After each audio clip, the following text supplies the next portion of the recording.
तो जय हिंद बच्चों, लेकर आ चुका हूं मैं आप लोगों के लिए class 10th mathematics RS Aggarwal ICSE board से आपके पास chapter number 18 angle and cyclic properties of a circle. जी हाँ, अब यहाँ पे जो हम प्रॉपर्टीज देखने वाले हैं दो तरह के, एक एंगल की प्रॉपर्टीज और दूसरी आप हमारे पास साइक्लिक की प्रॉपर्टीज देखने वाले हैं। किसके? सर्कल के। तो सर्कल के बारे में ऑलरेडी 9th क्लास में भी आपको कुछ इंट्रोडक्शन टाइप की चीज़ें मिल चुकी हैं, टेंजेंट वगैरह के बारे में, है ना, कोड वगैरह के बारे में, कोड प्रॉपर्टीज और आर्क प्रॉपर्टीज के बारे में सारी चीज़ें। उसके बाद सर्कल से ही रिलेटेड सेगमेंट वगैरह भी आपको 9th क्लास में बता दिया था। यहाँ पे जो सर्कल के बारे में पढ़ेंगे कुछ एडवांस वर्जन पढ़ेंगे 9th क्लास से अपडेटेड वाली चीज़ें, राइट। तो यहाँ पे जो हम देखेंगे वो एंगल और साइक्लिक के दो तरह के प्रॉपर्टीज को हम डिस्कस करेंगे सर्कल के बारे में, ठीक है। अब क्या होता है, कैसे होता है, उस चीज़ के बारे में अभी तुरंत मैं समझा ही देता हूँ। और डायरेक्टली जो हम यहाँ पे स्टार्ट करेंगे वो करेंगे हम थ्योरम से। जी हमारे पास स्टार्टिंग के 7 थ्योरम्स है ना, 5 और 2 7 थ्योरम्स की हम बात करेंगे। इन 7 थ्योरम्स को पढ़ने के बाद हम कुछ सॉल्व्ड एग्जांपल को डिस्कस करेंगे और कुछ और एक्स्ट्रा थ्योरम्स बोले तो सिंपल प्रॉपर्टीज के बारे में बात करेंगे, राइट। तो चलिए बिना टाइम वेस्ट किए हम स्टार्ट कर देते हैं। थ्योरम नंबर 1, एक बार स्टेटमेंट पढ़ रहा हूँ फिर मैं आपको इसके बारे में सारी चीज़ें समझा देता हूँ। इसमें कहा जाता है the angle subtended bye N arc of a circle at the centre is double the angle subtended bye it at any point on the remaining part of the circle. तो चलिए मैं आपको इसको समझाता हूँ। सबसे पहले इसमें कहा जा रहा है कि अगर आपके पास एक सर्कल है इस तरीके से, लेट से, है ना, नॉर्मली कोई सा भी एक सर्कल ड्रॉ कर लीजिए और फिर कहता है इसका एक आर्क बनाइए। आर्क मतलब इस सर्कल का कोई छोटा सा पोर्शन, मान लीजिए ए और बी, यहाँ पे पॉइंट ए है और यहाँ पे पॉइंट बी है, तो यहाँ से लेकर यहाँ तक का क्या आपके पास एक आर्क है। तो मैं आर्क को थोड़ा सा रेड कलर से कर देता हूँ, आपको समझ में आ जाएगा बहुत अच्छे तरीके से, राइट। एक आर्क मैंने यहाँ पे ड्रॉ कर दिया है जो कि ए से लेकर कहाँ तक जा रहा है, हमारे पास बी तक जा रहा है। क्या इतनी बात समझ में आ गई? डन है। चलिए, तो ये इसको हम क्या कह रहे हैं, छोटा सा आर्क कह रहे हैं। उसके बाद यहाँ से लेकर इधर वाले को हम क्या कहेंगे, वो भी एक आर्क का ही काम करेगा, बट यहाँ पे नाम दे देंगे माइनर आर्क और मेजर आर्क। बट हम ये सिंपली एक आर्क की बात कर रहे हैं, ए से लेकर बी तक की लेंथ को, है ना, उसको हम क्या कह रहे हैं, एक आर्क कह रहे हैं। समझ में आ रही बात? ठीक है। चलिए, ये एक आर्क है और इस आर्क द्वारा, इस आर्क से जो भी एंगल बन रहा है सेंटर पे, तो सेंटर हमें यहाँ पे मानना पड़ेगा पहले। तो लेट से यहाँ पे क्या एक सेंटर है ना, सर्कल का सेंटर है, और इसको हमने यहाँ से ऐसे ज्वाइन करा और ऐसे यहाँ पे ऐसे ज्वाइन करा, तभी तो एंगल बनेगा ना। ये आर्क कितना एंगल बनाएगी जब हम इस दोनों लाइन को क्या करेंगे, रेडियस को एक तरीके से ज्वाइन कर देंगे। सेंटर को आप क्या कह दीजिए, ओ कह दीजिए, राइट। तो ये वाला जो एंगल बन रहा है, ये जो एंगल बन रहा है, इसके बारे में कुछ कही जा रही है स्टेटमेंट में। इसके बारे में कहा जा रहा है कि ये जो एंगल है वो डबल होगा, लेकिन किसके डबल होगा? तो कहता है उस एंगल के डबल होगा जो एंगल सबटेंड हो रहा है remaining part of the circle में। मतलब इस आर्क को छोड़कर, ये जो रेड वाला आर्क है उसको छोड़कर बाकी पूरे में कहीं पे भी एक एंगल बन रहा हो तो उसके डबल है ये जो सेंटर पे एंगल बना है वो समझ में आ रही बात? तो यहां से मैं ऐसे बना सकता हूं एक इस तरीके से, एक एंगल यहाँ पे और ऐसे करके इसी पॉइंट से, बाय दिस आर्क ओनली, इसी आर्क से, इसी दोनों पॉइंट से ही एंगल वो बना हुआ होना चाहिए। अब ऐसा कोई हार्ड एंड फास्ट रूल बिल्कुल भी नहीं है कि ये सिर्फ इसी पॉइंट पे बनेगा। मान लीजिए ए ओ, यहाँ पे मान लीजिए सी बोल दिया मैंने, तो ये वाला जो एंगल होगा इस एंगल के आधा होगा। या फिर आप ऐसा भी कह सकते हैं कि ये जो एंगल है वो क्या है, डबल है, किसके, इस वाले एंगल। समझ में आ गई बात? ठीक है। चलिए, अब इसी को थोड़ा सा मैं और अपडेट करके बता रहा हूं। बंदर आवाज मत करो। ओके, तो अब देखो यहां पे हो क्या रहा है। तो अब देखिए दूसरा वाला मैं यहां पे बना देता हूं फटाफट। मान लीजिए इस तरीके से एक सर्कल बनाता हूं मैं, इसको पहले मिटाया जाए, बड़ा ही गंदा सा सर्कल बना, ठीक है। अब यहां पे हमारे पास कुछ इस तरह सर्कल है, ये है, तो ये एक आर्क था, ये वाला क्या आपके पास एक आर्क है। अब एंगल मैं ऐसे भी बना सकता हूँ, यहाँ से लेकर इस तरीके से, कोई दिक्कत नहीं, बनना इसी दोनों पॉइंट से चाहिए। ये वाला जो एंगल होगा वो क्या होगा, डबल होगा इस एंगल के। या फिर यहाँ पे बना लीजिए इस तरीके से, ये जो एंगल होगा ये वाला, इस वाले जो आर्क से बन रही है ये जो एंगल, वो क्या होगा, इस एंगल के डबल होगा। कहीं पे बनाइए, बिंदास रही है। समझ में आ रही है बात, मैं जो कहना चाह रहा हूँ उस चीज़ को। बाकी इसके कुछ स्पेशल केसेस अभी मैं आपको दिखाऊंगा, और भी किस तरीके से इस एंगल को हम बना सकते हैं और उसको क्या क्या नाम दे सकते हैं। समझ में आ रही है बात? पहले आपका जो काम है वो सिर्फ इस वाले को समझ लेना अच्छे से। जैसे आप इस वाले को समझ जाएंगे ना, उसके बाद कोई टेंशन वाली बात नहीं है। उसके बाद आपको मैं इजीली सारी चीज़ें, इसके जो केसेस बनते हैं वो मैं आपको समझा दूंगा, ठीक है। तो एक बार पहले मैं आपको इसका प्रूफ दे दूं, उसके बाद उस केसेस को सिर्फ बता दूंगा तो आपको समझ में आ जाएगा। अब यहाँ पे क्या कर दीजिए, थोड़ा सा कंस्ट्रक्शन करने की ज़रूरत है, इस तरीके से मिला दीजिए, ठीक है ना। यहाँ से इस तरीके से आगे तक ले जाइए, है ना। और यहाँ पे पॉइंट बोल दीजिए डी है, लेट से। अब देखिए यहाँ तक समझ में आ गई ना बात। अब आगे चलिए। अब ये आपके पास थ्योरम नंबर 1 है ना, थ्योरम नंबर 1 समझ में आ रही ना, 0 1 ले लीजिए। चलिए अब इस थ्योरम नंबर 1 के आगे, अब देखिए यहाँ पे आपके पास दो ट्रायंगल दिख रहे होंगे, AOC और दूसरा BOC। ये दोनों ट्रायंगल दिख रहे हैं। आपको एक छोटी सी प्रॉपर्टी यहाँ पे समझने की ज़रूरत है। यहाँ पे मैं लिख रहा हूँ इन ट्रायंगल AOB। सबसे पहले समझिएगा AOC की बात कर देता हूँ, पहले मैं इधर से कर देता हूँ AOC। तो समझिएगा AOC मैं ऐसे बना दे रहा हूँ, ऐसे करके ये वाला डॉटेड लाइन बना रखा है वहाँ पे, घबराना नहीं, एक ही बात है।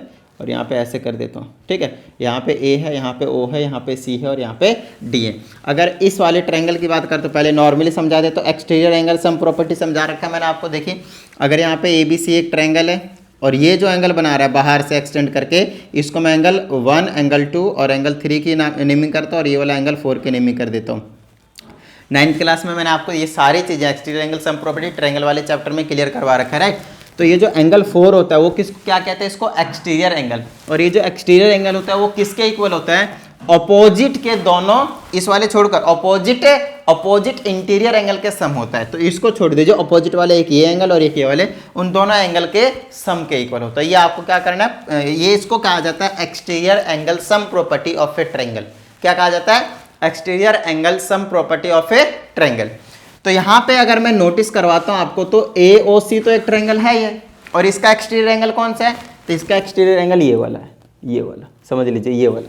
समझ में आ रही है बात, है ना। कौन सा एंगल है, ये वाला एंगल। समझ में आ रही बात, ठीक है। चलिए अब ये जो चीज़ है वो क्या आपके पास एक्सटीरियर एंगल है, तो ये जो एंगल है वो किसके इक्वल होगा, एक इस वाले एंगल के और इस वाले एंगल के सम के इक्वल होगा। बोलिए हाँ या नहीं, इस वाले एंगल और इस वाले एंगल के सम के इक्वल होगा, ठीक है।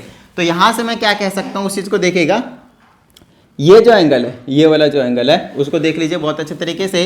तो यहाँ पे मैं लिख दूंगा AOD, ये जो एंगल बन रहा है इधर वाला, यहाँ वाला, सिर्फ ये वाला, तो यहाँ पे लिखूंगा एंगल AOD। वो किसके इक्वल है, वो जो एंगल है वो किसके इक्वल है, ये वाला जो एंगल है किसके इक्वल आएगा, वो इस वाले एंगल के और इस वाले एंगल के इक्वल आएगा। अगर मैं यहाँ से नोटिस करवाता हूँ तो इस एंगल और इस एंगल के इक्वल आने वाला है। समझ में आ रही बात, ठीक है। चलिए तो इस वाले एंगल, तो बोल दीजिए यहाँ पे किसके इक्वल आ गया, एंगल ACD और प्लस में एंगल CAD, एंगल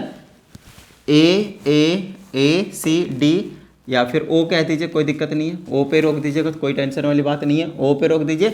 और दूसरा ले लीजिए CAO या फिर OAC, एक ही बात है, CAO। ये चीज़ आपको आनी चाहिए, एंगल कैसे लिखे जाते हैं उस चीज़ को, है ना। तो यहाँ पे आपको समझ आ गया, ये जो एक्सटीरियर एंगल है वो अपोजिट इंटीरियर एंगल के सम के इक्वल होगा, मतलब this angle plus this angle. Clear होती है बात। चलिए आगे की कहानी करते हैं। ये होगा आपके पास फर्स्ट इक्वेशन, थोड़ी देर के लिए ऐसे रहने दीजिए। आप रीजन में यहाँ पे एक्सप्लेन करेंगे exterior angle sum property of a triangle. जी हाँ, ये जरूर लिखेंगे आप यहाँ पे, exterior angle sum property of a triangle. यहाँ पे एक छोटी सी चीज़ और बताता हूँ मैं आप लोगों को, ये जो एंगल है वो और ये जो एंगल है वो दोनों ही इक्वल है। अब बताइए क्यों, है ना। तो वो चीज़ मैं आपको यहाँ पे एक्सप्लेन करके लिख देता हूँ, angle ACO is equal to angle CAO, और रीजन है आपके पास angle opposite to the equal sides are equal. समझाते हैं, यहाँ से यहाँ तक देखिए, CO और AO, इन दोनों अगर साइड को अगर आप देखते हैं इस ट्रायंगल के, तो ये दोनों क्या है, रेडियस हैं किसके, सर्कल के। तो मैं इजीली कह सकता हूँ कि ये वाला जो एंगल है वो और ये जो एंगल है वो दोनों क्या होंगे आपके पास, इक्वल होंगे। बताइए हाँ या नहीं, ठीक है ना। तो ये एंगल और ये एंगल क्या हो गया आपके पास, इक्वल हो गए, ठीक है।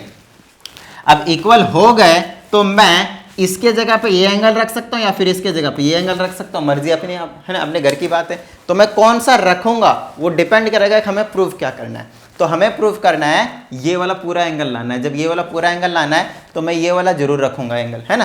तो यहाँ पे एंगल ACO जरूर रखूंगा मैं। तो जिसको मैं ऐसे लिखूंगा, angle AOD is equal to angle ACO और प्लस में इसके जगह भी, क्योंकि ये दोनों इक्वल है तो एंगल में इसके जगह रख देता हूँ मैं क्या, ACO। अब यहाँ से आ जाएगा angle A O D is equal to, इनको ऐड कर दिया तो डबल हो जाएगा ना एंगल ए सी ओ। बताइए हाँ या नहीं। तो फर्स्ट इक्वेशन इसको ना देकर ना इसको दीजिए, समझ में आ रही है ना बात, इसको दीजिए। क्लियर होती है इतनी बात, ठीक है। चलिए, जिस तरह से हमने यहाँ पे ये चीज़ निकाला है उसी तरह से इधर वाले ट्रायंगल में सी ओ बी या फिर बी ओ सी में देखना आपको, इन ट्रायंगल बी ओ सी। अब इधर वाली चीज़ आपको इजीली समझ में आ जाएगी। इसमें आ रहा है समझ में कि ये वाला जो एंगल है वो क्या आपके पास एक्सटीरियर एंगल है, समझ में आ रही है ना बात, ठीक है। तो इस वाले एंगल को मैं क्या लिखूंगा, angle B O D is equal to, ये जो एक्सटीरियर एंगल है उसकी बात कर रहा हूँ मैं, वो किसके इक्वल होगा, ये वाला छोटा वाला एंगल और ये वाला छोटा वाला एंगल के इक्वल होगा। तो इसको मैं क्या लिखूंगा, मैं O C B, angle O C B और प्लस में ये वाला एंगल को क्या लिखूं, O B C, angle O B C. बताइए हाँ या नहीं, एंगल ओ बी सी। समझ में आ रही है बात। यहाँ पे आप जरूर लिखेंगे स्टेटमेंट और यहाँ पे ये दोनों फिर से इक्वल होंगे। क्यों, क्योंकि ये वाला और ये वाला साइड दोनों क्या होंगे आपके पास, इक्वल होंगे, क्योंकि रेडियस है। तो इसको अपोजिट एंगल्स, ये वाला एंगल और इसका अपोजिट वाला ये वाला एंगल क्या होंगे, दोनों इक्वल होंगे। क्या ना, किस रीजन से, तो यहाँ पे लिख देंगे आप side sorry angles opposite to the equal sides are equal. समझ में आ रही है बात, ठीक है। चलिए, अब बात आते हैं यहाँ पे इन दोनों में से कौन सा रखा जाए। तो हमें तो ये वाला ऊपर वाला एंगल पूरा लाना है, तो मैं यही वाला रखूंगा, ये वाला एंगल। ये कौन सा, ओ सी बी है ना, तो एंगल ओ सी बी रखूंगा, प्लस में इसके जगह पे भी ओ बी सी की जगह क्या रख दूँ, ओ सी बी, क्योंकि ये दोनों क्या इक्वल है। यहाँ पे आप लिख कर दिखाएंगे कि angle O C B is equal to angle O B C, और रीजन वही सेम जो अभी यहाँ पे हमने लिखा था, ठीक है। चलिए, तो यहाँ पे मैं लिख दूंगा मैं एंगल ओ सी बी। अब इन दोनों को क्या कीजिए, ऐड कर दीजिए, ये आ जाएगा angle B O D is equal to angle O C B, और सॉरी इन दोनों को ऐड कर देंगे तो डबल हो जाएगा ना एंगल ओ सी बी। चलिए ठीक है, तो ये कहानी है आपके पास सेकेंड इक्वेशन के। लीजिए, फर्स्ट इक्वेशन सेकेंड इक्वेशन तैयार हो चुका और हमारा काम भी बन चुका है। बस कुछ ही स्टेप, एक आधे स्टेप और रह गए। इनको ऐड कर दीजिए दोनों इक्वेशन को, करस्पॉन्डिंग साइड्स को, मतलब लेफ्ट हैंड से लेफ्ट हैंड को और राइट हैंड से राइट हैंड को ऐड करना है। तो चलिए, तो ऐड कर देंगे हम यहाँ पे। तो यहाँ पे लिख देंगे adding equations first and second, first and second को ऐड कर दीजिए। तो ये वाला एंगल और है ना, फर्स्ट का ये और ये ऐड हो जाएंगे। तो angle A O D plus में एंगल बी ओ डी। ऐसा क्यों किया, क्योंकि ये जो ए ओ डी है ये वाला और ये वाला, तभी तो ये पूरा बनेगा। समझ में आ रही है ना बात, इसीलिए, क्योंकि ये हमें पूरे एंगल की बात करनी है, ये वाले एंगल की बात करनी है ना, इसीलिए इज इक्वल टू ये वाला और प्लस ये वाला, तो double of angle A C O और प्लस में double of angle O C B. समझ में आ रही है ना बात, ठीक है ना। चलिए, अब इन दोनों से मैं क्या करता कि इस पूरे एंगल को देखिए बहुत अच्छे तरीके से, इस एंगल को पूरे को बहुत अच्छे तरीके से आप देखिए कि इन दोनों को ऐड कर दूंगा तो कौन सा एंगल, ये पूरा नहीं बन रहा, ए ओ डी, देख लीजिए ऐसे से, है ना, और उधर से बी ओ डी, तो ये पूरा एंगल बन गया। दोनों को मिला देंगे तो इस पूरे एंगल को क्या मैं बोल सकता हूँ, एंगल ए ओ बी। बोलिए हाँ या नहीं। यहाँ पे बोल दूंगा angle A O B is equal to, समझिएगा, एंगल ए ओ बी। इन दोनों में से 2 कॉमन है तो 2 कॉमन ले लीजिए। जैसे 2 कॉमन लूँगा तो मेरे पास बचेगा एंगल ए सी ओ और प्लस में एंगल ओ सी बी। और अब इन दोनों एंगल को मिला दीजिए, तो यहाँ से आ जाएगा angle A O B is equal to double of angle. इन दोनों को मिलाने के बाद देखिए ये वाला एंगल और ये एंगल मिला देंगे तो ये पूरा एंगल नहीं बन जाएगा, तो इसका नाम क्या है, ए सी बी। यहाँ पे लिख दूंगा मैं एंगल ए सी बी। समझ में आ रहे हैं, एंगल ए सी बी। और लीजिए, यही चीज़ जो है आपको प्रूव करनी थी। तो स्टार्टिंग में सबसे पहले तो आपको ये लिखना है कि गिवन क्या है। समझ में आ रहे हैं, तो आप वहाँ पे आप बोलेंगे सर्कल विद सेंटर, वो इस तरीके से आप इसको डिफाइन कर देंगे। और टू प्रूफ में जरूर डालेंगे यही चीज़ कि यहाँ के जो एंगल बन रहा है एंगल ए ओ बी, वो क्या है, डबल है। किसके डबल है, ए सी बी के, ए सी बी के क्या है, डबल है। तो ये चीज़ टू प्रूफ में डाल देंगे। उसके बाद ये सारी चीज़ कर देंगे प्रूफ में ये सारी चीज़ कर देंगे और लास्ट में ये चीज़ निकाल कर दिखा देंगे कि हमें यही चीज़ क्या करनी थी, प्रूव करनी थी। देखिए, यही एक वो थ्योरम है जो कि सबसे ज़्यादा इंपॉर्टेंट है। रीज़न इसका सिंपल मैं आपको बताता हूँ, क्योंकि अगर ये वाला थ्योरम आपको समझ में आ गया ना, तो उसके आगे के सारे थ्योरम्स आपके लिए इजी हो जाएंगे। रीज़न सिंपल है भाई, क्योंकि इसी से बाकी सारे जो थ्योरम है वो क्या आपके पास रिलेटेड है। समझ में आ रही बात, ठीक है। चलिए, तो क्या करना है आपको, फटाफट इसको एक बार नोट डाउन कर लीजिए और इसी का ही थोड़ा सा सिंप्लीफाई करके और किस किस तरह से बनाया जा सकता है वो भी मैं आपको यहाँ पे भी समझाता हूँ, ठीक है। एक बार नोट डाउन कर लीजिए इसको बहुत अच्छे से, ठीक है ना। चलिए, ए बंदर आवाज मत कर। ओके, तो देखिए इसको कैसे अपडेट करके हम लिख सकते हैं, यहाँ पे समझिएगा। इस वाले एंगल को इस तरीके से भी बना सकते हैं। एक तो ये बना दिया, ये आपके पास सेंटर का ये वाला एंगल हो गया, नो प्रॉब्लम। तो एक तो ये वाला और एक सिंपल बनाया कि ऐसे बना दिया। समझ में आ रही है बात। तो ये वाला जो एंगल है ना उसको मैं फैलाया जा रहा हूँ, समझिएगा, इस तरीके से। और ये अब सॉरी, उसके बाद अब मैं इसको कुछ इस तरह से बना देता हूँ। थोड़ा सा ऐसे कर दो तो घबराना नहीं है, थोड़ा सा मैं बढ़ा दिया एंगल, ये वाला देख लीजिए। तो अब भी इस वाले रूल को फॉलो करने वाला है, इसको मैंने थोड़ा बढ़ा दिया। अब आगे और लेकर आता हूँ, और आगे मैंने पूरे सेंटर से सीधा कर दिया लाइन, तो अब भी घबराना नहीं है। अभी ये वाला जितना एंगल होगा, जो कि स्ट्रेट लाइन है, तो 180 होगा, तो ये कितना होगा, 90 का होगा, है ना। Angles in the semi circle भी बोलते हैं इसका, और इसका अलग से ही प्रूफ आता है आपके पास। तो अभी देखते हैं आगे, अगर थ्योरम में आता है तब हम करवा देंगे। बाकी आपको यही चीज़ को फॉलो करना है। देख लीजिए ये कितना हो गया आपके पास, ये कितना आपके पास 180 हो गया ना, 180 का ये क्या होगा, हाफ होगा। देखिए ये डबल है, इसका मतलब ये तो हाफ है ना, सिंपल सी बात, इस चीज़ को समझना है। ये वाला एंगल क्या डबल है, किसके डबल है, इसके डबल है, तो ये 90 है, तो ये कितना होगा 180 होगा। तो अगर ये वाला मैंने 180 दे दिया क्योंकि स्ट्रेट लाइन है, तो ये कितना होगा 90 होगा। तो हमें अब सेमी सर्कल की बात करेंगे, अब सिर्फ सेमी सर्कल की बात करेंगे ना इस तरह से। तो ये वाला सेमी सर्कल, अगर ये पूरा का पूरा है, ये सेमी सर्कल है, तो ये एंगल कहीं पे भी बनाए इस तरीके से, ये कितने का बनेगा आपके पास, 90 का बनेगा। समझ में आ रही है ना बात, ये कितने का बनेगा आपके पास, 90 का बनेगा, ठीक है। उसके बाद इसको मैंने सीधा कर दिया, ये चीज़ आपको समझ में आ चुकी है ना, इस तरीके से सीधा था ना ये पूरा का पूरा। अब ये वाला सीधा हो गया। अब ये और ज़्यादा ऊपर की तरफ भी बेंड करवा सकता हूँ, तो घबराना नहीं है इस तरीके से। तो ये अभी भी इस वाले एंगल, ये वाला एंगल डबल होगा, किसके एंगल डबल होगा, ये वाला, इस वाले एंगल के। तो इस तरह से आज घबराना नहीं है भाई, समझ में आ रही है। और एक तरीका दिखाता हूँ, और एक तरीके से इसको कैसे दिया जा सकता है। अगर ये इस तरीके से हुआ, और अगर ये इधर ना बनाकर थोड़ा यहीं पे बना देता एंगल, घबराना नहीं। तो ये इससे ऐसे मिलाएंगे और इससे ऐसे मिलाएंगे, अभी भी ये वाला एंगल क्या होगा, डबल होगा, किसके, इस वाले एंगल के। या फिर ये और एक तरीके से बना देता हूँ, यहाँ पे सेंटर होगा, इस तरीके से जाएगा, ऐसे जाएगा। तो ये अगर यहाँ पे बना दे इस तरीके से, तो अभी भी बात है कि इसी दोनों पॉइंट से बन रहे हैं ये वाला और ये वाला। समझ में आ रही है ना बात, क्लियर होती है ना बात, ठीक है ना। चलिए, तो ये कहानी होगा, आपको समझ में आ जाना चाहिए। इसको बोलते हैं angles in the same segment. आगे हम बात करेंगे angles in the same segment की, अलग से ही कहानी आएगी। बस अभी इतना समझ लेना है कि किसी भी आर्क से अगर सेंटर पे जो एंगल बनता है वो हमेशा डबल होता है, अगर उसी साइड पे एक और कोई सा भी एंगल बनाया गया है उसी दोनों पॉइंट से, उसी आर्क के पॉइंट से। समझ में आ रही है ना बात, ठीक है ना। चलिए, तो ये हो गया आपके पास थ्योरम नंबर 1, है ना। थ्योरम नंबर से कुछ मैटर नहीं करता, उसके आपको स्टेटमेंट समझनी है, बस सिर्फ और सिर्फ स्टेटमेंट। अगर आप स्टेटमेंट समझ गए, बस सिर्फ स्टेटमेंट मैटर करता है, क्योंकि अलग अलग बुक में आपके पास थ्योरम की नंबरिंग अलग होती है, समझिएगा, ठीक है ना। अच्छा, अब बात आती है कि अगर ये थ्योरम्स अगर आपके प्रूफ में, सिलेबस में का इसका प्रूफ नहीं है, फिर भी आपको ये समझने की ज़रूरत है, फिर भी ये आपको प्रूफ करने की ज़रूरत है। अब बोलिएगा क्यों सर, ऐसा क्यों, हमारे में तो आ ही नहीं रहा। तो मैं आपको सिंपल से बताता हूँ, जब तक इसके प्रूफ आप नहीं करेंगे ना, जो इनके टाइप पे, इनके बेस्ट पे क्वेश्चंस आएंगे, उसको आप हिला ही नहीं पाएंगे, बहुत अच्छे से आप समझ ही नहीं पाएंगे।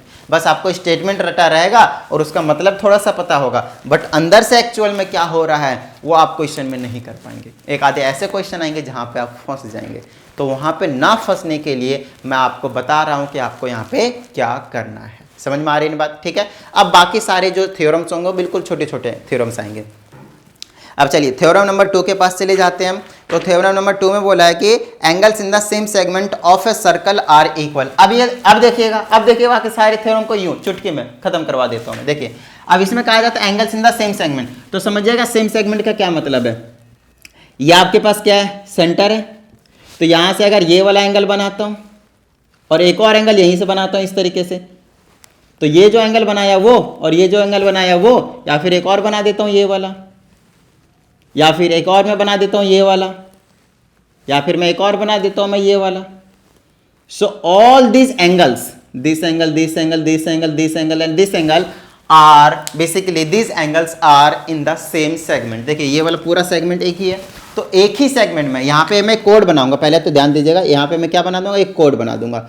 तो ये कोड क्या करता है, सर्कल को दो सेगमेंट में डिवाइड कर देता है। ये वाला आपके पास माइनर सेगमेंट होता है और इधर वाला बड़े वाला को क्या कहते हैं, मेजर सेगमेंट कहते हैं। तो एक ही सेगमेंट में ये पांचों के पांच एंगल है ना, ये पांचों के पांच एंगल क्या आपके पास एक ही सेगमेंट में। जब ये सारे के सारे एक ही सेगमेंट में हैं तो ये सारे के सारे क्या होंगे, इक्वल्स होंगे, इक्वल होंगे। समझ में आ रही है ना बात, ठीक है ना। तो मैं ये पांच ना लेकर मैं किसी दो का एग्जांपल लेता हूं, समझिएगा। तो मैं ना किसी सिर्फ एक कोड बनाऊंगा, समझिएगा। सेगमेंट की बात करें, एक छोटा वाला सेगमेंट हो गया और एक ऐसे करके, एक ये वाला और एक ये वाला। हमें ये प्रूव करना है कि ये एंगल और ये एंगल दोनों क्या इक्वल है। तो ये ए बी सी और डी हमें प्रूव करना है, angle A C B is equal to angle A D B. ये चीज़ आपको क्या करनी है, प्रूव करनी है। तो बड़ा ही हल्का सा क्वेश्चन है, आपको कहीं पे सेंटर मान लेना है। मान लीजिए कि ये क्या आपके पास सेंटर है, ये क्या आपके पास सेंटर है, और आपको पता ही है है ना। ये थोड़ा सा मैंने नीचे मान रखा है बट समझ लीजिए कहीं पे भी यहाँ हो रहा होगा, ऐसे करके ज्वाइन कर दीजिएगा, आपको समझाने के लिए ऐसे करो और कुछ नहीं। तो ये सेंटर है, तो जितना एंगल ये होगा समझिएगा, जितना एंगल ये होगा उसका आधा ये होगा, और जितना एंगल ये होगा उतना ही उसका ही आधा ये होगा ना। थ्योरम नंबर 1 में अभी तो करवाया है ना, सेम साइड में बन रहा है। तो मैं यहाँ पे एंगल ए ओ बी जो होगा वो क्या होगा, डबल होगा किसके, एंगल ए सी डी के, ए सी बी के, सॉरी ए सी बी के, ये एंगल क्या होगा, डबल होगा इस एंगल के। First equation. दूसरा फिर से मैं बोलूँगा एंगल ए ओ बी के किसके क्या होगा, डबल होगा किसके, ए डी सी के, एंगल ए डी सी कह रहा हूँ बी के, ए डी बी के। तो अब देखिए ये सेकंड इक्वेशन, ये दोनों एंगल इसके इक्वल है, तो आप क्या कह दीजिएगा, फ्रॉम फर्स्ट एंड सेकंड, इसको हटाइए, इन दोनों को इक्वल रख दिए, तो double of angle A C B is equal to double of angle A D B. यहाँ से 2 से 2 को उड़ाइए, देखिए जो प्रूव करना था वो आपने प्रूव कर दिया। अब समझिएगा चीज़ों को कितना ज़्यादा आसान है। जब आप थ्योरम नंबर 1 को कर लिए, आपने उसकी स्टेटमेंट समझ ली, अब ये आपको बहुत ज़्यादा आसान लगेगा, है ना। अब देखिए अब मैं सेंटर वेंटर को कुछ नहीं कहा करूँगा, आगे से सिर्फ इतना कहूँगा कि एक कोड होगा, इस कोड से एक साइड पे एक तरफ जितने भी एंगल बना दो, इस तरीके से कितने भी एंगल बना दो, घर की बात है, सारे के सारे एंगल्स क्या होंगे आपके पास, इक्वल्स होंगे, और इनको हम क्या कहेंगे, angles in the same segment. हालांकि सेंटर वाला ही कंसेप्ट यूज करके प्रूव करा, देख लीजिए यहाँ से, ये वाला एंगल क्या होगा, डबल होगा इसके, ये एंगल क्या होगा, डबल होगा इसके, ये एंगल क्या होगा, डबल होगा इसके, ये एंगल क्या होगा, डबल होगा इसके, ये एंगल क्या डबल होगा इसके। तो ये सारे एंगल्स इक्वल हो गए ना, क्योंकि सारे ही क्या हैं, इस एंगल के हाफ है, इधर वाले हाफ होंगे, ये अगर डबल है तो इधर वाले क्या होंगे, हाफ होंगे। तो अगर मान लीजिए ये एंगल थोड़ी देर के लिए 80 डिग्री का एग्जाम्पल के तौर पे, तो इसका आधा ये होगा, तो ये भी 40, ये भी 40, ये भी 40, ये भी 40, ये भी 40, समझ में आ रही है ना बात। ये सारे के सारे एंगल क्या होंगे, 40 40 40 40 40 डिग्री के होंगे। चलिए अब हम आगे की बात कर लेते हैं। ये हो गया आपके पास थ्योरम नंबर 2, खत्म हो गया, बस इतना ही आपके पास, समझ में आ रही है बस आपको इसको स्टेटमेंट के फॉर्म में लिखना, पहले गिवन लिखना है, फिर क्या प्रूफ करना वो लिखना, फिर प्रूफ दे देना, खत्म बात। 1 2 3 स्टेप, 3 स्टेप में आपके पास ये सारे के सारे क्वेश्चन डन। चलिए अब हम आते हैं तीसरे theorem. Angles, the angle in a semi circle is a right angle. बहुत ज्यादा आसान question, the angle in the semi circle is a right angle. अभी बताया मैंने आपको, ये चीज अभी बताया मैंने आपको, समझ लीजिएगा। कहता है एक सेमी सर्कल, इसको मिटा ही देते हैं यार, चलिए, है ना, नोट डाउन कर लीजिएगा वीडियो को पॉज करके, समझ में आ रही है ना बात। देखिए थ्योरम नंबर 3 की बात कर रहे हैं। थ्योरम नंबर 3 का कहना है कि जो सेमी सर्कल में एंगल होगा वो राइट एंगल होगा। तो एक सेमी सर्कल बनाइए, लीजिए ये सेमी सर्कल हो गया, इसको हटा ही दीजिए, बेशक हटा दीजिए, नो प्रॉब्लम, समझ में आ रही है बात। इसको ऐसे करेंगे, इसको ऐसे करेंगे, बस आपको समझने के लिए इसको क्या कहता हूँ मैं थोड़ा सा ड्रॉ कर देता हूँ। सर्कल होता है, ये सेंटर होता है, जितना एंगल यहाँ पे बनेगा उतना ही एंगल यहाँ तो बनेगा। अभी तो बताया ये चीज़, है ना, वीडियो को स्किप मत क्या करो, समझ में आ रही है बात। तो ये एंगल कितना होगा 180, तो इसका आधा ये होता है, कितने का होगा 90। Angles in the semi circle is right angle 90 degree, समझ में आ रही है बात। इसको हम बोल देंगे कि एंगल, इसको बोल दीजिए ए बी सी, इसको बोल दीजिए ओ, तो यहाँ पे बोलिएगा एंगल ए ओ बी क्या होगा, डबल होगा किसके, एंगल ए सी बी के। अब ए ओ बी तो मालूम है ना, स्ट्रेट लाइन है, तो 180 होगा, ये 180 होगा, 2 इधर से डिवाइड भेज देंगे, तो एंगल ए सी बी कितना हो जाएगा 90 डिग्री। तो सेमी सर्कल का एंगल कितना निकल कर आ गया 90 डिग्री, खत्म बात, बस खत्म बात, हो गया क्वेश्चन। तो ये थ्योरम नंबर 3 का प्रूफ था, देख लीजिए कितना ज़्यादा आसान है, समझ में आ रही है ना बात, ठीक है ना। चलिए तो आपको थ्योरम नंबर 1 को बहुत अच्छे से समझना है। जैसे आप थ्योरम नंबर 1 को समझ गए, बाकी थ्योरम ऐसे हवा में, समझ में आ रही है ना बात। चलिए आगे की बात करते हैं हम। नेक्स्ट आपके पास थ्योरम नंबर 4। अब थ्योरम नंबर 4 इसी का कन्वर्स कर दिया, थ्योरम नंबर 3 का कन्वर्स कर दिया। क्या करा है वो आपको समझाता हूँ। आपके पास बोला है ये जो angles in the semicircle है, angles in the semicircle है, वो कितने का है आपके पास 90 डिग्री का। तो आप प्रूफ कीजिए, क्या प्रूफ करना है भाई, एक बार चेक कर लेते हैं। If an arc of a circle सबटेन right angle at any point of the remaining part of a right angle, then अच्छा हमें ये प्रूफ करना है कि अगर कोई सा भी आर्क में 90 डिग्री का, ये जो 90 डिग्री का एंगल बन रहा है, तो हमें ये प्रूफ करना है कि ये सेमी सर्कल है। तो कोई दिक्कत वाली बात नहीं है, ये 90 है तो फिर से वही चीज़ लिखेंगे कि यहाँ पे ए है, ओ है, बी है, ये सी है ना, यहाँ पे बी ले लीजिए, यहाँ पे ओ ले लीजिए, बोल दे कि एंगल ए ओ बी क्या है आपके पास डबल है, क्या है डबल किसके, एंगल ए सी बी के। आपको पता है ए सी बी कितना 90, तो 2 × 90 करेंगे कितना आएगा 180। ए ओ बी कितना आ गया 180, ए ओ बी क्या आपके पास 180 क्या है 180 क्या है ना। तो ए ओ बी क्या बन गया, एक स्ट्रेट लाइन बन गया। जब स्ट्रेट लाइन बन चुका है और वो सेंटर से पास हो रहा है तो क्या हो गया, वो वो क्या हो गया आपके पास, सिंपली वो कितने का एंगल, वो सॉरी वो अगर सेंटर से पास हो रहा है तो क्या बन गया, स्ट्रेट लाइन है तो क्या हो गया, डायमीटर हो गया, है ना, दोनों एंड को पॉइंट को टच भी कर रहा है, सिंपल सी बात है, खत्म बात, बस हो गया ये क्वेश्चन। तो ये थ्योरम नंबर 4 भी हो गया आपके पास, देख लीजिए। बस एक थ्योरम को अगर आप समझ गए, थ्योरम नंबर 1 को बहुत अच्छे से, तो बाकी थ्योरम देखिए हवा में ऐसे ऐसे समझ में आ जाएंगे। समझ में आ रही है ना बात, ठीक है ना। चलिए आगे की बात करते हैं हम। और नेक्स्ट है आपके पास फिर से कहीं ना कहीं हर एक थ्योरम का ओरिजिन जो है वो आपके पास थ्योरम नंबर 1 से निकल कर आ रहा है। जी हाँ, हर एक थ्योरम का, अभी मैं 7 थ्योरम समझाने वाला हूँ आपके पास, जिसमें से 4 थ्योरम मैं आपको समझा चुका हूँ। अब मैं आपको 5वें थ्योरम के पास लेकर जा रहा हूँ। समझ में आ रही है बात। चलिए देखिए अब हमारे पास थ्योरम नंबर कौन सा है, 5। इसमें कहता है the opposite angle of a angles of a quadrilateral inscribed in a circle are supplementary. The sum of the opposite angles of a cyclic quadrilateral is 180 degree. तो इस स्टेटमेंट को दो तरीके से बोला जाता है। कैसे, पहले तो आप ये समझिए कि साइक्लिक क्वाड्रिलेटरल क्या होता है। साइक्लिक क्वाड्रिलेटरल, ठीक है, साइक्लिक क्वाड्रिलेटरल क्या होता है, अगर एक सर्कल है और सर्कल में अगर आपके पास इंस्क्राइब्ड है इस तरीके से एक क्या क्वाड्रिलेटरल, कैसे भी बना दीजिए टेढ़ा मेढ़ा, कोई दिक्कत वाली बात नहीं। समझ में आ रही है बात, इस तरीके से। तो मान लीजिए ए है, बी है, सी है, डी है, तो हम साइक्लिक क्वाड्रिलेटरल उसे कहते हैं जहां पे ए बी सी और डी 4 के 4 वर्टिसेस सर्कल पे लाई करें। कहां पे लाई करें आपके पास, सर्कल पे, तो उसको कहेंगे साइक्लिक क्वाड्रिलेटरल। इसकी एक और डेफिनेशन होती है, हमेशा जरूरी नहीं है कि सर्कल पे हो तभी हम उसको साइक्लिक क्वाड्रिलेटरल कहेंगे। अगर इधर आ जाए अलग है और इसके अपोजिट एंगल का सम 180 आए, जी हाँ बिल्कुल सही सुना आपने, अगर उसके अपोजिट एंगल्स का सम 180 डिग्री आए तो हम उसको साइक्लिक कहेंगे। समझ में आ रही है बात। वैसे ये तो ठीक है कि भाई सर्कल पे इसके चारों वर्टिसेस आएंगे तो 180 अपोजिट के होंगे ही होंगे, नो टेंशन वाली बात है। बट अगर नॉर्मली भी है तो हम उसको साइक्लिक क्वाड्रिलेटरल कहते हैं। जी हाँ, साइक्लिक क्वाड्रिलेटरल कहते हैं। तो इसके स्टेटमेंट दो तरीके से बनेंगे, है ना, कि पहला आपके पास ये बन रहा है the opposite angle of a quadrilateral inscribed in a circle are supplementary, या फिर एक ही बात है the sum of the opposite angles of a quadrilateral is 180। Supplementary का मतलब क्या होता है, दो एंगल का सम 180 डिग्री के इक्वल होना, ठीक है ना। चलिए अब बात आती है कि इसको हम प्रूव कैसे करें। चाहिए बताते हैं कैसे प्रूव करें इसको। बड़ा ही छोटा सा कंसेप्ट है, इसमें भी बिल्कुल वही थ्योरम नंबर 1 का ही हम यूज करेंगे, कुछ अलग नहीं यूज नहीं करेंगे हम। समझ में आ रही है ना बात। देखिए तो हम क्या करते हैं, एक क्वाड्रिलेटरल बना देते हैं, तो कैसे भी एक टेढ़ा मेढ़ा बना दीजिए इस तरीके से, और यहाँ पे सेंटर ले लीजिए और इसको ऐसे इस तरीके से ज्वाइन कर दीजिए, है ना। मान लीजिए कि और भी थोड़ा टेढ़ा मेढ़ा ले लेता हूँ ताकि आपको थोड़ा सा अच्छे से समझ में आए, है ना। इसको मैं ऐसे लेता हूँ, फिर इसको मैं ऐसे लेता हूँ, और फिर मैं इसको ऐसे लेता हूँ, तो सेंटर कहाँ बनेगा, कहीं यहाँ पे बनेगा। और इसको सेंटर से ऐसे ज्वाइन करता हूँ और इसको मैं ऐसे ज्वाइन करता हूँ, तो यहाँ पे ए हो गया, ओ हो गया, बी हो गया, सी हो गया, डी हो गया, ठीक है ना। इतनी बात समझ में आ गई ना। A B C D quadrilateral है। अब हमें ये प्रूव करना है कि इसके अपोजिट एंगल्स का सम कितना है, 180 डिग्री है, सप्लीमेंट्री है और कुछ नहीं।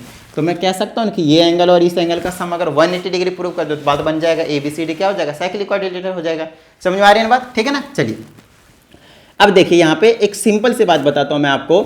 अगर मैं इस एंगल की बात करता हूँ, बोले तो एंगल AOC किसके इक्वल होगा, डबल ऑफ एंगल ADC की बोलिए हाँ या नहीं। इसमें बोल दीजिएगा ये नहीं पता।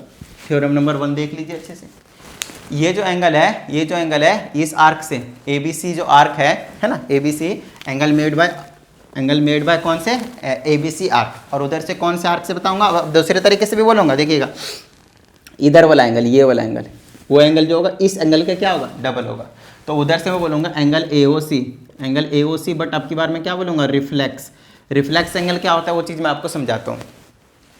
अगर आपके पास एक एंगल है 110 डिग्री, समझिएगा, और आपको मैंने बोला कि इसका रिफ्लेक्स बताइए, तो आप कुछ मत कीजिए, 360 में से 110 को क्या कीजिए, माइनस कर दीजिए, कितना आया, 250। So this 250 is your reflex angle. इसका मतलब ये है कि अगर ये 110 डिग्री है और अगर मैं इसका रिफ्लेक्स निकालता हूँ तो 360 में से 110 को क्या करूँगा, घटा दूंगा, माइनस कर दूंगा, तो उधर का जो एंगल बनेगा वो कितना बनेगा, 250 बनेगा, 250 बनेगा। समझ में आ रही है बात। तो ये जो एंगल है वो क्या आपके पास रिफ्लेक्स है। इसका मतलब ये है कि रिफ्लेक्स हम तभी बात करेंगे जब दो एंगल का सम कितना हो, 360 आ रहा हो।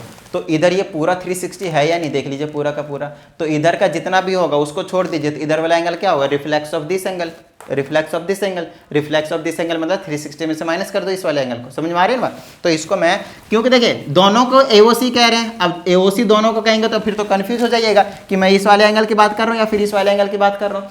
तो कोई किसी भी एंगल की बात करूँ कोई टेंशन ही नहीं है, एक एओसी है दूसरा उसका रिफ्लेक्स है, एक एओसी है तो दूसरा क्या उसका रिफ्लेक्स है। तो reflex of angle AOC is equal to double हो जाएगा किसके, इस वाले के, क्योंकि ये वाला एंगल क्या है डबल है इसके। तो इसको मैं क्या लिखूँ, एंगल एबीसी, एंगल एबीसी, और इज इक्वल टू क्या हो गया आपके पास सेकंड। समझ आ रही है बात, रीजन वही लिखेंगे सेम थ्योरम 1 वाला, थ्योरम 1 की स्टेटमेंट पूरी की पूरी। दोनों को क्या कीजिए आप ऐड कर दीजिए, एडिंग है ना, adding equation 1 and 2, adding equation 1 and 2। तो दिस एंगल एओसी प्लस का reflex of angle AOC, reflex of angle AOC is equal to, left hand add कर दिया, राइट हैंड को भी ऐड कर दीजिए। तो 2 ऑफ एंगल एडीसी प्लस में 2 ऑफ एंगल एबीसी, इन दोनों में से 2 कॉमन ले लीजिए। देखिए इन दोनों को अगर मैं मिला देता हूँ, समझिएगा इन दोनों को अगर मैं मिला देता हूँ तो बताइए 360 बनेगा या नहीं बनेगा।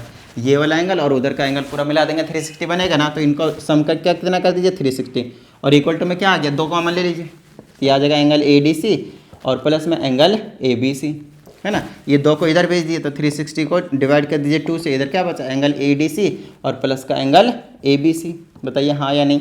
काट दीजिए इधर, इधर कितना बचा 180। तो देख लीजिए अपोजिट, ये क्वाड्रिलेटरल था ना एबीसीडी, देख लीजिए तो एबीसीडी के ये अपोजिट एंगल सी तो है ये वाले और ये वाले, और इन दोनों का सम कितना आ गया आपके पास 180। तो हो गया ना प्रूव कि अपोजिट एंगल्स का सम कितना है 180 है, या फिर क्या है सप्लीमेंट्री है, हैंस प्रूव्ड। अब सिमिलरली करके आप ऐसे कर सकते हैं, अगर मैं यहाँ से ऐसे करके और ऐसे ड्रॉ करता, यहाँ से ऐसे और ऐसे ड्रॉ करता तो ये एंगल और ये एंगल प्रूव हो जाता। तो आप सिमिलरली कह देते similarly angle A plus angle C is equal to 180, खत्म बात, समझ में आ रही बात, ठीक है ना। चलिए ये हो गया आपके पास थ्योरम, अरे ये तो थ्योरम 1 ही लिखा रह गया है ना।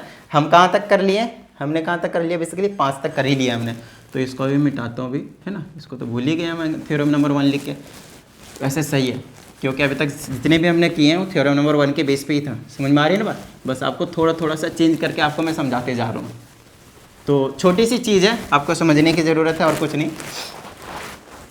कितनी देर की बन गई भाई, 31 मिनट्स। चलिए आगे की बात करते हैं। तो अब हमारे पास क्वेश्चन नंबर क्या है, थ्योरम नंबर 6, और इसी का आपके पास क्या कन्वर्स है, इसी का ही कन्वर्स थ्योरम है भाई। ये जो साइक्लिक क्वाड्रिलेटरल वाला भी समझाया ना, उसी का ही कन्वर्स है, उल्टा है। अब इसमें आपसे पास ये बोला गया है कि अगर अपोजिट एंगल्स का सम 180 है तो प्रूव कीजिए कि ये साइक्लिक है, और साइक्लिक है 100% किससे पास होगा आपके पास, सर्कल से, सर है। सर्कल के उसके जो चारों वर्टिसेस होंगे किस पे लाई करेंगे, सर्कल पे लाई करेंगे। तो देखिए हम इसमें लेट करेंगे इस तरीके से, ये सर्कल है और हम मानेंगे कि चारों जो है वो इस पे लाई कर ही नहीं रहा, ऐसे कर देंगे। मान लीजिए यहाँ पे ए, यहाँ पे बी और यहाँ पे सी और यहाँ पे डी, इस तरीके से ए बी सी डी। हमें ये बोल रखा है, हमें गिवन है, समझिएगा हमें गिवन है कि एंगल बी और एंगल डी को अगर मैं ऐड करता हूं तो 180 डिग्री आएगा। इसको फर्स्ट इक्वेशन बोल दीजिए, समझिएगा चीज़ों को अच्छे तरीके से। इन्होंने बोला है कि अपोजिट एंगल का सम 180 डिग्री है, तो हमें प्रूव करना है, समझिएगा हमें प्रूव करना है कि ये एक साइक्लिक क्वाड्रिलेटरल है। अच्छा, तो हमने यहाँ पे मान लिया कि भैया ये साइक्लिक क्वाड्रिलेटरल है ही नहीं, मैंने दिखा दिया, देख लीजिए क्या ये साइक्लिक क्वाड्रिलेटरल है, नहीं, क्योंकि सर्कल पे लाई नहीं कर रहा है। लेकिन अपोजिट एंगल्स 180 है, मतलब 100% साइक्लिक होगा, मतलब वो सर्कल पे लाई करेगा ही करेगा। समझ में आ रही है ना बात, ठीक है ना। चलिए तो कहीं ना कहीं इसको यहाँ पे लाइक करना पड़ेगा। इसको तो थोड़ी देर के लिए डी डैश बोल देता हूँ मैं, इसको क्या कह देता हूँ मैं, डी डैश कह देता हूँ। ये वाला एंगल बेसिकली डी डैश में, मतलब ये इस वाले एंगल को रिप्रेजेंट करता हूँ मैं, है ना। अब देखिए, अब मैंने ए बी सी और डी डैश को in quadrilateral A B C and D dash, ये तो साइक्लिक आपको साफ साफ दिख रहा है। तो मैं यहाँ से बोल दूंगा angle B plus angle D dash will be equal to 180 degree. क्यों? क्योंकि ए बी सी डी जे साइक्लिक क्वाड्रिलेटरल, खत्म बात। तो ये चीज़ आपको गिवन था, हमने माना है, ध्यान दीजिएगा, ए बी सी डी को हमने माना है कि क्वाड्रिलेटरल नहीं है वो साइक्लिक वाली। और इस यहाँ से हमने जैसे यहाँ पे कंस्ट्रक्शन किया तो A B C D dash क्या बन गया, बस साइक्लिक क्वाड्रिलेटरल बन गया। तो उनके अपोजिट एंगल्स का सम कितना होगा, 180 डिग्री हो जाएगा। ये हो गया। अब फर्स्ट और सेकंड से अगर आप नोटिस करें दोनों 180 के इक्वल है, तो ये वाला पोर्शन ये पोर्शन क्या होंगे, इक्वल होंगे। तो एंगल बी प्लस में angle D is equal to angle B plus में एंगल डी डैश। तो एंगल बी से एंगल बी उड़ जाएगा और angle D is equal to angle D dash आ जाएगा। अब समझिएगा यहाँ से चीज़ों को, एंगल डी और एंगल डी डैश को इक्वल कर दिया, एंगल डी और एंगल डी डैश को इक्वल कर दिया। और ये कभी भी पॉसिबल नहीं है, इट इज़ नॉट पॉसिबल। अब बताता हूँ क्यों पॉसिबल नहीं है, इट इज़ नॉट पॉसिबल, है ना। जनरली बच्चे यहीं पे कंफ्यूज हो जाते हैं कि यार पॉसिबल नहीं है, लिख तो दिया, वो तो बुक में भी लिखा हुआ है, कोई टेंशन वाली बात नहीं, बट क्यों नहीं है वो समझना बहुत ज़्यादा जरूरी है। समझिए, मैं आपको समझाता हूँ। इस वाले ट्राइंगल को नोटिस कीजिए, इस वाले ट्राइंगल को नोटिस कीजिए, इसको मैं इधर बना देता हूँ इस तरीके से। यहाँ पे क्या आपके पास ए है, यहाँ क्या है डी है, और यहाँ पे ऐसे है और ये डी डैश है, और ये वाला एंगल डी डैश है। बेसिकली ये जो एंगल है डी डैश, इस वाले एंगल की बात करी थी मैंने, डी डैश का मतलब, नहीं तो आप ए डी डैश और सी का नेमिंग कर दीजिए बेशक, अगर आपको कन्फ्यूजन हो रहा है।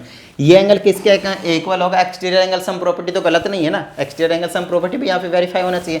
तो ये जो एंगल है वो किसके इक्वल होना चाहिए? ये एंगल और इस एंगल के, मतलब अपोजिट इंटीरियर एंगल के सम के इक्वल होता है। तो एंगल डी और प्लस में एंगल ए के इक्वल होना चाहिए। और यहाँ पे हमने किसके इक्वल कर दिया? सिर्फ एंगल डी डैश और इसको इक्वल कर दिया। एंगल ए कहाँ गया भैया? इसको तो गायब भी कर दिया। समझ में आ रही है ना बात? तो इसीलिए ये चीज़ क्या है? पॉसिबल है ही नहीं, ये चीज़ आपके पास पॉसिबल है ही नहीं। इट मीन्स, यहाँ पे आप लिखेंगे it means both angle D and angle D dash must have to coincide, मतलब दोनों को इक्वल होना पड़ेगा। अगर ऐसा इक्वल होता है तो दोनों क्या हो रहे हैं? कोइंसाइड हो रहे हैं, और कोइंसाइड होके वापस यहीं आ जाएंगे, डी डैश वाले पोर्शन पाएंगे, उधर नहीं जाएंगे। इस बात को आपको ध्यान रखना है, क्योंकि वो साइकिल से बाहर हो जाएंगे, और साइकिलिक होगा तो यहाँ पे आना पड़ेगा, 100% यहाँ पे आना पड़ेगा, कोइंसाइड हो जाएंगे। इसीलिए हम फिर बोल देंगे A B C D is a cyclic quadrilateral. इतना करने के बाद आप लास्ट में स्टेटमेंट इस चीज़ को लिख दीजिए, खत्म बात। समझ में आ गई ना बात? ठीक है ना, डन है। चलिए, तो ये हो गया आपके पास थ्योरम नंबर 6। तो 6 थ्योरम अभी तक मैंने आपको करवा दिए हैं, और चलिए फर्स्ट और 7 ही लिख रहा हूँ मैं अभी बस। अब मैं आपको 7वां थ्योरम करवाता हूँ, 7th थ्योरम, ठीक है ना। नोट डाउन कर लीजिएगा इसको भी, वीडियो को पॉज करके। और अगर आपने अभी तक वीडियो को लाइक नहीं किया है तो फटाफट वीडियो को लाइक कर दीजिए, और अगर आप एक नए स्टूडेंट हैं तो चैनल को सब्सक्राइब करके बेल आइकन को प्रेस कर दीजिए, और साथ ही अगर आपको वीडियो हेल्पफुल लगी हो तो शेयर भी कर दीजिएगा। चलिए आगे की बात करते हैं, थ्योरम नंबर 7 की। इसमें कहा जाता है the exterior angle of a cyclic quadrilateral is equal to the interior opposite angle. तो सबसे पहले समझिएगा, कोई सा भी एक साइक्लिक क्वाड्रिलेटरल बना दीजिए। यहाँ से इस तरीके से बना दीजिए, ऐसे बना दीजिए, ऐसे बना दीजिए, ऐसे बना दीजिए। यहाँ पे ए बी सी डी। आप इन चारों एंगल्स में से कहीं पे भी एक एक्सटीरियर एंगल बना दीजिए, कहीं पे भी, मर्जी है। इसका मतलब मैं यहाँ पे बना देता हूँ एग्जाम्पल के तौर पे ये वाले को, और ए बी सी डी इसको मैं ई की नेमिंग कर देता हूँ। और इसमें कहा जाता है एक्सटीरियर एंगल की बात करें, ध्यान रखिएगा एक्सटीरियर एंगल। तो ये ए बी सी डी एक साइक्लिक क्वाड्रिलेटरल है, और उसका हमने क्या कर दिया? एक्सटीरियर एंगल बना दिया। क्या कर दिया हमने? एक्सटीरियर एंगल बना दिया। अब अपने को ये प्रूव करना है कि ये जो एक्सटीरियर एंगल है वो ऑपोजिट इंटीरियर एंगल के इक्वल है। तो इसी का ऑपोजिट ये वाला एंगल होगा, लेकिन और इसका वैसे इस वाले का ऑपोजिट और interior angle, opposite interior angle होना चाहिए, लेकिन क्या होना चाहिए? ऑपोजिट वाला, मतलब इस वाले एंगल के इक्वल होगा, मतलब ये वाला एंगल और ये वाला एंगल इक्वल होगा, ऐसा हमें प्रूफ करना है। तो गिवन दे दीजिएगा सर्कल विद सेंटर वो ए बी सी डी जैसे साइक्लिक क्वाड्रिलेटरल, उसके बाद यहाँ पे लिख दीजिएगा टू प्रूव। तो टू प्रूव में आपको बता देना है कि एंगल, ये एंगल को क्या लिखूं? डी ए ई किसके इक्वल है? इस वाले एंगल के इक्वल है। जैसा कि मैंने आपको पहले बताया, एंगल ए बी सी और डी कहीं पे भी आप एक एक्सटीरियर एंगल बना सकते हैं, नो प्रॉब्लम, कहीं पे भी आप बना सकते हैं। इसमें बी पे बनाया हुआ है, मैं आपको ए पे करके दिखा रहा हूँ। बी का यहाँ से कर लीजिएगा, सी का डी का आप खुद ही कर लीजिएगा, ठीक है ना। चलिए, कोई सा एक करना होता है, वैसे भी प्रूफ आता है तो टेंशन मत लीजिएगा, कोई सा एक कर दीजिएगा। और किसके इक्वल प्रूफ करना है? इस एंगल के, इसको क्या बोलो? Angle B C D, angle B C D इसके प्रूफ करना है। तो बहुत ज़्यादा आसान, समझाते हैं कैसे। एक चीज़ बताइए, लीनियर पेयर याद है, ये एंगल और ये एंगल, ये स्ट्रेट लाइन बना रहा है, इनका सम कितना होगा? 180। तो यहाँ पे लिख देता हूँ angle D A E plus में एंगल, ये एंगल को क्या बोलूँगा? D A B, angle D A B is equal to क्या हो जाएगा आपके पास? 180 डिग्री। और रीजन क्या देंगे आप? फर्स्ट इक्वेशन देकर इसको लीनियर पेयर कह दीजिए, या फिर आप स्ट्रेट लाइन भी कह सकते हैं, एक ही बात है, नो प्रॉब्लम। समझ में आ रहे हैं ना? फिलहाल तो दोनों है ना। चलिए, अब आगे एक चीज़ पता है कि ये जो एंगल होगा वो और ये जो एंगल होगा वो दोनों क्या है? 180 के इक्वल है। Why? Because A B C D is a cyclic quadrilateral. तो यहाँ पे मैं लिखूंगा angle D A B plus में angle B C D is equal to 180 degree, second equation, and reason is ABCD is a cyclic quadrilateral. चलिए अब यहाँ से आपको पता है दोनों 180 के इक्वल है, तो यहाँ पे आप लिखेंगे from first and second, from equation first and second this will be equal to this, तो यहाँ पे लिखूंगा एंगल DAE प्लस में angle DAB is equal to angle DAB plus में एंगल BCD। लीजिए इससे इसको उड़ा दूँ, क्या बचा, दिस इक्वल टू दिस। देखिए यही प्रूव करना था आपको, समझ में आ रही है बात। तो A, B और C और D किसी पे भी आप एक एक्सटीरियर एंगल बनाकर इस तरह से आप प्रूव कर सकते हैं जितने भी क्वेश्चंस को आपको प्रूव करना हो। समझ में आ गई बात, डन है, क्लियर होती है। तो ये कहानी हो गई आपके पास सारे के सारे थ्योरम्स के। अब जब तक आप इन थ्योरम्स के बेस्ड पे क्वेश्चंस नहीं करेंगे, इन थ्योरम्स का करने का कोई बेनिफिट नहीं है। समझ में आ रही है बात। तो थ्योरम्स को कर लिया, अब बारी किसकी आएगी, ऑफ कोर्स किसके, क्वेश्चंस के। तो उससे पहले आपको क्या करना है, इन सारे थ्योरम्स को बहुत अच्छे तरीके से कंसेप्चुअली समझ लेना है अच्छे से, और अगली वीडियो में लेकर आएंगे आपके लिए सॉल्व्ड एग्जाम्पल जितने भी होंगे, कोशिश करेंगे एक नहीं तो 2 वीडियो में ही सही, लेकिन सारे के सारे सॉल्व्ड एग्जाम्पल करवा देंगे। उसके बाद आगे फिर से कुछ थ्योरम्स आ जाएंगे आपके पास, बट वो हलवा होगा। जी हाँ, वो आपके लिए हलवा होगा, टेंशन नहीं लेने का, ठीक है। ये समझ गए, बाकी पूरा चैप्टर समझ गए, बस इतना समझ लीजिए। समझ में आ रही है बात। बस थोड़ी सी और मेहनत करने की जरूरत पड़ेगी, बेसिकली वीडियो को देखने की जरूरत पड़ेगी, आपको सारी चीज़ें समझा ही दूंगा। चलिए, तो वीडियो को लाइक करने का जो काम रहता है आप कर दीजिएगा, शेयर वेयर का, कमेंट वमेंट है ना, वो सारी चीज़ कर लीजिएगा।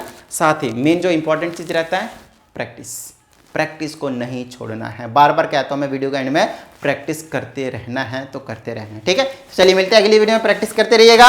जय हिंद।